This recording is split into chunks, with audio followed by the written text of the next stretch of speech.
Is it worth buying a GT650 in 2026? In this video, I'm gonna give you all a basic info of the bike, engine specs, bike type, price, mileage, weight, and more. After that, I'm gonna give you the real ownership, pros and cons of the bike. After all of that, I'm gonna give it a final Akshay score, a final A score. Without more yapping, let's just get right into it. Starting with the basic info, the engine. This is a 648cc parallel twin engine, which means two cylinders are arranged parallelly. Coming to the power figures, it has 47 horsepower and 52 Newton meter torque, which is insane for this price. Talking about the price, the new one costs around 4,64,000 on road Bangalore. This might vary for you guys. It's a simple Google search away. I'm gonna put the prices here. So on an average, it's gonna cost you somewhere around 4.6 to 4.8 lakh rupees. Next, weight. This is one of the heaviest bikes in this segment. It weighs around 211 to 214 kgs, depending on the amount of petrol you have in the bike, which is really heavy compared to other bikes in this segment like the KTMs or Ninjas or Aprilias. But the weight is worth it because of the fully metal body this bike has. From head to toe, it's completely metal, literally everywhere you see. Unlike KTM's, which is full of fiber and plastic, this thing is durable. You can also keep it in a museum 10 years from now. Now, talking about the real life mileage of this bike, I'll be completely honest, if you drive it really well, you might get 15 to 18 kilometer per liter. So if you ride this in the city or if you go a bit faster and all, you might get somewhere around 12 to 15.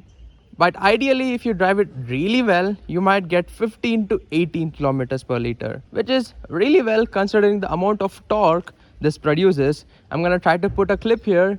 You can see the amount of torque it has in the first gear.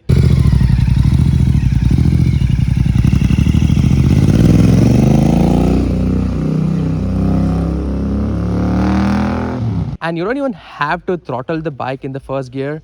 Even the cities and all, when you're in a traffic, you don't even have to throttle. If you just let go of the clutch, it can easily climb up to 10 to 12 kilometers per hour even without trying. Now, coming to the bike type. So back then when we bought this bike, there was actually only two variations in the 650 segment. The GT650, which is the most popular one, and the Interceptor 650. So the GT650 is a cafe racer, a really aggressive stand, and really committed as well. Whereas the Interceptor 650 is a bit more chill, laid back. You can cruise in it. But now in 2026, there's actually 6 different variations of the 650 segment, starting with Super Meteor 650, a complete cruiser bike, then the GT650, a cafe racer, and then the Interceptor 650. After that, there's a mix of these two, the GT and the Interceptor, called the Bear 650, which is not too aggressive and not too chill, laid back like Interceptor. So it's a mix of it, and it only has single exhaust, whereas in the Interceptor and the GT you get twin exhaust. So the Bear 650 is a lot more lighter compared to these bikes. After this, there's Shotgun 650, which is like a little brother of the Super Meteor 650. And after all of this, we have the basic classic 650, which is like a basic Royal Enfield bike, the classic. So back then there was not a lot of options, but now there's 6 different variations of the 650cc, and Royal Enfield is also planning on a 750cc engine. So we might have to wait and see later in the year, maybe this year or maybe next year as well. Now we have talked about everything basic about this bike.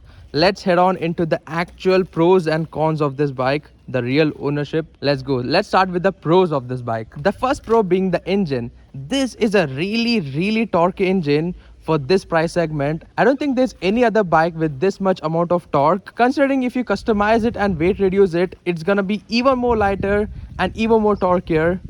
But I don't think there's any other competition for this bike in terms of torque. Next one being it's well priced. As I told you guys, it's around 4.6 lakhs now, but back then it was around 30 to 40,000 cheaper. Now it's a bit more expensive because of the inflation, plus the new GST rates, which doesn't make a lot of sense. Any bike over 250cc is now considered luxury. How is a 250cc bike luxury in India? I don't know how. Next, my favorite thing, the console. This bike still has an analog display, which is a really retro classic style, which I like. Unfortunately, Royal Enfield has moved towards making digital displays. A lot of 650s and other 350 450 segment bikes have fully digital displays, but some do have digital and analog combined displays, and some are completely replaced with fully display, and only very few bikes like the GT650 still has the analog display. This one in particular has a twin analog display. This one is the kilometer per hour, this one is the RPM meter. Here's the fuel indicator and the amount of kilometers it has been driven. Heading to the next pro of this bike, the biggest one in my opinion, the customizability. This bike is extremely customizable. In my opinion, this bike is one of the most customizable bike in the entire country. Even if you consider the super sports, naked, cruiser, anything at all, this bike is heavily modifiable. Whether it's the headlights, seating, or the exhaust, or literally anything you can think of. So customizability is endless in terms of this bike. Even this bike is heavily modified. It has custom levers, custom headlights, custom crash guards, exhaust system, custom air filter, tank pads, and a lot more other things. You can just make this bike so much better with crazy amounts of mods. You can completely chop off the tail, change the tail lights, make it shorter, change the seat, make it single seater, or add a seat call to it. If you want to make it single seater but still keep the dual seat, you can just add a seat call to it. You can actually change the tank itself and make it even more aggressive. You can change the handlebars and lower it, and you can change the mirrors and add a bar and mirrors and make it even more aggressive. Guys, I can just keep on giving you the amount of mods you can do to this bike, and it's gonna keep on going. I will try to put up a few pictures on the amount of work a lot of people put into it and making it customized. This bike has an off-trails exhaust. The really good thing about this is it's lightweight compared to the original exhaust. Plus, it doesn't get hot at all. Trust me, a lot of people I know, myself, my brother, my friends, everyone in their ownership has at least once burnt their leg just touching this. So it gets so hot in the original exhaust. It just gets slightly warm in comparison to the extremely hot classic exhaust, and it also sounds really well and unique. Most popular ones are already taken, so you don't want to sound like them. These are underrated and niche exhausts, so you can go for this. I'll also try to put up a clip of how it sounds, and I'll also try to put a clip of it going far so you can hear it better.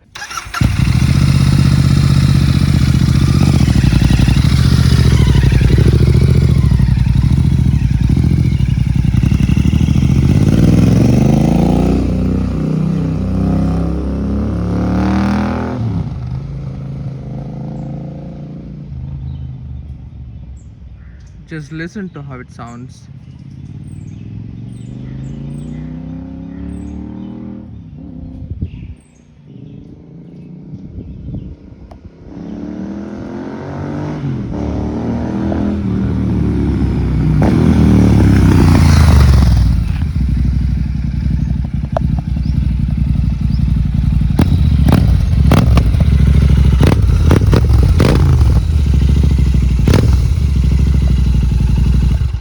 So the mic usually doesn't do a lot of justice when you rev the engine, whether it's supercars, superbikes and all, but it does make a difference when you get a flyby or when you record it from the far. The audio levels equals out so you can hear it better from far away. Heading to the next pro of this bike, the performance. I keep on telling you guys, this is the most torquey bike you can get in this price segment, and there's n number of videos of people racing the GT650 with, whether it's KTM, Ninja, Aprilia, Yamaha, or a Bajaj, Dominar, or any other bike. This can easily cook them, and it can easily give competition to some really good bikes like the Aprilia 457, which is in itself a really light bike plus really powerful bike. This is a really good competition to that bike as well. So if you're worried about the performance, don't even think about it. This is a really powerful and torquey bike for this price segment. And finally, coming to the competition of this bike, There's literally, I'm telling you, there's literally no other competition for this bike except Royal Enfield themselves. If you want to compare this bike to any other classic bike, there's no other classic bike in this segment with this power range. There's lesser powered bikes like the SD and all, but there's no other bikes in this segment, which is the competition. So Royal Enfield have gone ahead and made 6 different variations of the same engine. You can choose however you want in terms of positioning, aggressive stance and everything. But if you really want to compare it to the price or the power, you can compare this with the KTM 390s, Ninja 400, Yamaha R3, the new Aprilia 457s and more. But out of all the ones I mentioned, only the KTM is cheaper than this. Other than that, all of the other bikes are a bit more or a lot more expensive compared to this one. Now, heading to the actual reality, the cons of this bike. I'm gonna be completely honest, I'm not gonna hide anything. I always want to keep everything clear to my audience. So let's head on to the actual reality of owning this bike. First one being the wrist pain. This is an extremely aggressive positioned bike, which means when you sit on it, your whole body weight is concentrated on your wrist, which means if you take it on a highway, you're not gonna notice it a lot.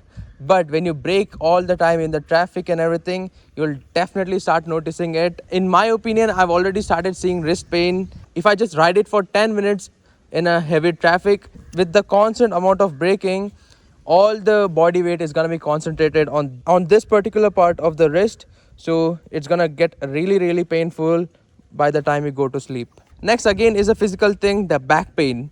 Because your position like this, almost like a super sport, you're gonna feel a lot of back pain. If you sit a lot and if you drive this a lot, you're gonna feel a lot of back pain. If you're really fit and healthy and if you go to gym and all, if you stretch a lot, do yoga and all, you might not feel it as much. But if you're into IT or if you're sitting all day and then just going to ride this bike, you're gonna 100% feel the back pain in it. Next, coming to the weight. I'll tell you guys a story, quick story. Me and my friend were and in an intersection, it was completely empty intersection, and the bike actually leaned a bit and we both couldn't pick it up and we had to drop the bike on the ground, and you can't really pick it up. It's super heavy. So you have to get off the bike, chill a bit, stay calm, and then maybe let someone help you, or put all of your effort and pick it up. It's so heavy considering the segment. But if you buy a super bike, you're already in the mindset that it's going to be heavy because of the 1000cc, but because of the 1000cc engine. But when you buy a bike like this, you're going to expect something like a KTM weight or a Aprilia weight. In reality, it's like a super sport weight. And surprisingly, this bike is heavier than the S1000RR itself. So you can get an idea of how heavy this bike is. And yes, because of the weight, if you park it in a slopey area, you can't really reverse the bike on your own. You might need someone to pull you back from here, or you'll need to get off the bike and just take it out without sitting on it. If you sit on it and if it's in a slopey area, it's gonna be really hard because this bike is really heavy. Next up, the heating issue. This is a really big engine. As you guys can see, it's so massive from this side, and this same amount of mass is concentrated on the other side. The whole engine is really big and it gets really hot, especially in the traffic. Considering we live in India, there's gonna be a lot of traffic in the metro cities, so you'll have to bear the heat directly hitting on your knees and legs. And trust me, if you wear a shorts, you're gonna be cooked. Your legs are gonna be super hot, and it's really unsafe as well. If you touch this with your bare leg, you're gonna burn your leg. So it's better to wear at least a pants, and even through the pants you can feel the heat directly hitting on your leg. Plus, as I mentioned earlier, the original exhaust gets really hot, so it's gonna be hot for the passenger as well. So it can be solved with a custom exhaust, but the engine, you can't really do much about it. It's gonna get hot if you drive it in a slow traffic. If you take it out on a highway, you're not gonna feel much because of the cool breeze which is gonna keep on hitting it. It's gonna cool it off a bit, so you don't feel it much. Next thing is the seats. Not the seats, the back seat. This back seat is extremely uncomfortable for the passenger because look at the shape of the seat. it's slopey on this side, whereas on the Interceptor it's actually opposite. There's actually a hinge right here in the seat itself, so you're not going to move back when you throttle this. As I told you, this is a torquey engine, so when you throttle it, you're not going to move forward a lot in the Interceptor and other bikes. But this bike has a slopey seat, which means you constantly you're gonna go back and forth. And I have had a few incidents where I've completely went off and grabbed onto the rider just to be safe. So the best way to do is place your hand right here or grab the hip of the rider to stay safe, because this bike can get really slippery, especially for the passenger. Next, coming to the biggest con in my opinion, it's dangerous as well, it's the wobble issue. I've drove this bike and my friend's GT650. I've experienced wobbling in both of it. When you cross 80 to 100 kilometer per hour, you're gonna feel the bike wobbling, whether it's the handle or the tire itself. You're gonna 100% feel it, which makes you a bit underconfident, pushing the bike a lot. But when you hit 120, 130 and all, this bike is not really meant for that. You shouldn't be driving it that fast. This is a cafe racer, it's a bit chill, somewhere around 60 to 80 kilometers is fine. When you cross 100, it's gonna get really wobbly. You definitely don't want that, considering it doesn't have all the electronic steering stabilizer and all. Super bikes get those, so even if you get death wobbles and all, that thing is gonna correct itself in a few seconds. But these things don't have those stabilizers, so it's better to drive it around 60 to 80 in my opinion, or lesser in my opinion. But if you're gonna push this bike, be very careful and also know the road, because if you hit a bump and the front wheel is in the air, then it's gonna be a big issue for you to control it. Now coming to the next part, the battery issue. I've made a full vlog about this, but turns out, so me and my friend, both of us had the same issue. If you just park this bike and not drive it for 1 week, just 1 week, this bike is not gonna start. And interestingly, this bike has not been driven in the last 6 months. It has just been standing still because of the same issue. If you just park it for a few days, it's not gonna start. So we had to change the battery twice, replace it twice, and still the issue occurred. So yesterday we took it to the service center, and thankfully it was not the battery issue, it was actually the fuse issue. The fuse was actually fused, so it was cooked. That's why it was not starting the engine properly. So the fuse has been replaced and the battery is completely fine. Now it starts up very well. So I'll need to tell this to my friend as well. He has also replaced his battery once, but the whole issue was the fuse, not the battery itself. Next big con is the headlights. This is a custom headlight, but in the stock headlights, it's really not powerful. If you drive it in the fog and all, even on a normal night, you're not gonna see much. There's not a lot of visibility in the stock one, but this one has a projector LED, which means it's a lot more powerful.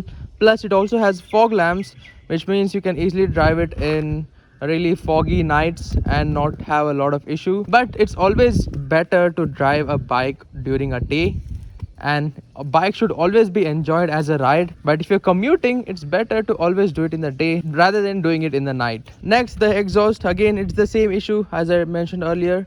It's gonna get really hot. So if you want a solution, just get a modded exhaust like this one or any other one of your choice, but be sure it does reduce the heat compared to the original exhaust, because some exhaust might get even hotter than the original ones. So always do your own research, don't follow anyone what they say. Next one is a bit petty, but it's the lack of features in this bike. As you guys can see, this is an analog display and there's literally nothing else to the buttons as well here. This is the start and stop, and this is the headlight control, this is the indicators, that's the horn. That's pretty much it. That's literally it. There's no other features in this bike. In terms of safety, there is ABS, but there's no fancy ones like cruise control or rider modes or anything. The rider mode is yourself. You're the rider mode. Drive it as you want, whether it's eco, however you want it. You have to do it manually by your own. But when it comes down to it, this bike is not meant to have a lot of features. It's a cafe racer. It's like a off-roading car. You don't need a lot of features in an off-roading car. You just need it to be off-road capable with the 4x4 wheels. Coming back to the bike, you don't really need all that, as I told you, all the features. being a cafe racer. And yes, I know this is a bit long video. It has been a long video, but let's give it a Akshay score or a score. Let's go. First, the engine. For this price segment, 9 out of 10. You'll not get a better engine. Yes, you can get a better engine if you pay 30-40 lakhs, but in this segment, not really. This is a really good engine, torquey, powerful, and it has a really good exhaust note as well, so go for it. Interiors. The seats and the overall riding experience is really well. This is the cockpit view. This is a completely retro style bike, so it's timeless. You're not gonna feel like futuristic, but it's really timeless. So the interiors, I'll give it a 8 out of 10. Number 3, the seats. The seats are really not comfortable at all, at least for the passenger. The front seat, the cushioning is fine. It's not about the cushioning, it's about the shape of the seats. The front seat is fine, the rear seat not at all. Coming to the seats, I'll give it a solid 6 out of 10. If it's a single seater, I would have given it 7 or 8, but also considering the passenger seat, it's not really a great seat, so max I can do is 6 out of 10. Console and infotainment system. This is subjective. It's completely depending on their own taste and style. But in my opinion, I love analog, even in the cars, even in private jets, even everywhere. Analog is a lot more better because in my analogy, if the speedometer is digital, you're gonna spend a lot more time looking at it, just tracking how fast you're going instead of enjoying the ride. I've done it myself as well. So when you look at this, you're gonna get an average idea of how fast you're going, whether it's 100, 80, 60. That's all you need. You don't want the exact amount of speed you're going because it's gonna distract you more than keeping you informed. So console, I'm gonna give it a 9 out of 10. It might look basic, but that's all you need. Features. Features is a funny thing. There's literally no features in this bike. So 6 out of 10, nothing much to talk about in terms of features. Coming to the performance, as I told you, there's no other bike in this segment which can deliver you so much amount of torque and performance. 47 horsepower, 52 newton meters of torque is just crazy. So for performance, I'll give it a solid 9 out of 10 considering the price and segment. Design and looks, again, this is subjective. Few people will love the aggressive KTM design, few will like the futuristic Aprilia design or the super sporty Ninja design, but it's a subjective topic. I really love retro style bikes. It's timeless in my opinion. Ninja from 5 years from now, it's gonna look different, but this is already a 3-4-year-old bike, but it doesn't feel like a 3-4-year-old bike. Even a new GT650 looks almost the same. So it's just timeless. So design and looks, I'll give it a 9 out of 10. All of these are subjective in my opinion. So coming to the ride quality, this bike has a lot of cons, whether it's the hot engine, hot exhaust, the uncomfortable back seats, the wrist pain, back pain, aggressive design. All of this is cons, but the ride itself is a pro. You're gonna feel a lot of torque. It's competitive in this segment. It's powerful. And there's a really good exhaust note as well. So I'm gonna give it a solid 7 out of 10 because there's a lot of cons, but there's a lot of pros as well. So it cancels out each other. So 7 out of 10. Pricing, I'm gonna 100% give this a 9 out of 10. If you price it anywhere below, you're gonna have to do a lot of cost cutting, which is not gonna give you all the things this bike has. If you price it higher, it just gets out of reach for a lot of people. So this is really well priced. So nothing in this world is perfect. So I'm just gonna give it 9 out of 10. Now finally coming to the maintenance cost. I didn't really talk about it in the whole video. So the average service cost of this bike is around 3 to 6,000 rupees, depending on the parts and the things you get replaced. But generally it's gonna cost you around 3 to 6,000. If you really replace something major, it's gonna go up to 10 to 12,000. If you want to change the tires and all, each of it might cost from 15 to 20,000 depending on the brand you're getting. You can also get something around 12 to 15,000 as well, but premium ones go for 20,000 as well. So pair is going to cost you somewhere around 30 to 40,000 depending on the brand. So maintenance, I'm gonna give it a solid 8 out of 10. It's not too expensive to maintain, but yes, the wheels are a bit expensive for this segment, but it's completely fine because it has to bear all the torque, and also considering the weight of this bike, it has to bear all of that. So you'll need to make a really good tire. So tires, I'm not gonna complain about the tires. So 8 out of 10 for the whole maintenance cost. So this is the final score right here on the screen. thank you so much for watching. I've been yapping for the last 40 minutes because this bike is really good in terms of everything you want. I've already talked about the pros, cons, the features, the ride quality, literally everything you can think of about this bike. Now I'm gonna put a clip of me riding and the exhaust note and the torquiness. I'm gonna show you all the clips later. So yeah, see you all in the next video. Take care, stay safe, be well. Thank you for watching, and the usual like, share, subscribe and all. See you all in the next video. Until then, bye bye. Time to give you all a short ride about this bike. Let's go. Ooh, yeah, it is a heavy bike. Standard it. അവിടെ ഫുട്പാത്തിൻ്റെ മുകളിൽ കാല് വെച്ചിട്ട് തള്ളുക ഇങ്ങനെ ഇവിടെ കയറുമ്പോൾ ഇങ്ങനെ എടുക്കാൻ നമ്മൾ ഇങ്ങനെയല്ല ആക്കുക നമുക്ക് അങ്ങോട്ട് കാലങ്ങനെ വെച്ചിട്ട് ഇങ്ങനെ എടുക്കുമ്പോൾ ഇതാവും. അതിന് എന്താക്കണമെന്ന് അറിഞ്ഞാൽ ഇങ്ങനെ വെച്ചിട്ട് ആക്കി നോക്കാം. Okay, let's try that. Yeah, let's do that. Oh yeah, it's a lot more easier this way. Doesn't feel a lot heavier now. Let's go.